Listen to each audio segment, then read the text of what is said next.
Hey, Governor. Well, I haven't talked in a while. Angela Hart, KFF Health News.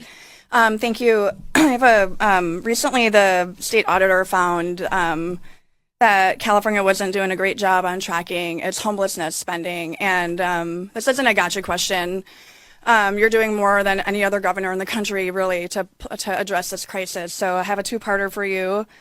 Do you acknowledge, Governor, is your administration doing enough to determine whether the money that's being plowed into homelessness is being well spent? And do you worry? I'm curious. Do you worry that the appetite is souring among the public for spending more, given the lack of progress that's happening? A new report is bringing to light the massive waste of taxpayer dollars in California. And it might just be the tip of the iceberg. Gavin Newsom's $200 million spending spree on the Care Court mental health program reportedly only treated 22 residents over the course of 4 years.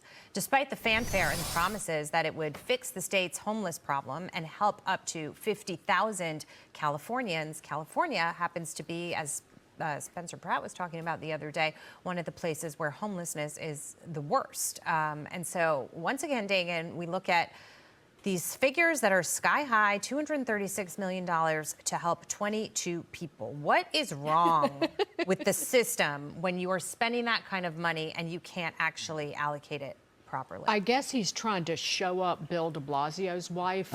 It's the right questions, the one I ask myself all the time.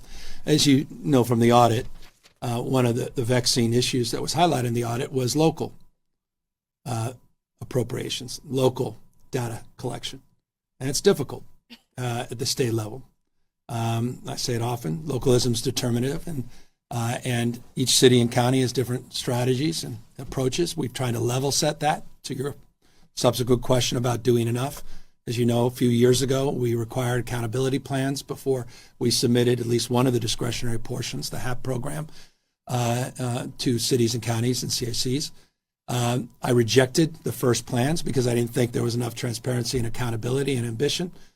We supported the last plans. I also acknowledged that we need to do more, not just in the homeless bucket, but also the mental health / homelessness bucket. That's why Proposition 1 had subsequent reforms as it relates to a requirement by July of 2026 to have one single plan for all funding sources for mental health at the local level, with more transparency, auditing, and oversight, again, of local spend. So that audit didn't surprise me in the least, quite the contrary. Also, third, and this is really important, Angela, you know this well, but for others perhaps don't, we also promoted, and I couldn't be more proud of Member Ward introducing just a few days ago, the proposal to take the framework of our housing accountability unit, which, by the way, has unlocked 23,000 housing units in the state. I'm really proud of their work. And to connect a homeless component into that accountability framework, which I think is deeply in the spirit and the zeitgeist of what the audit was at least showcasing. And so that's another tool we hope we are able to have if the legislature embraces it in the next few weeks.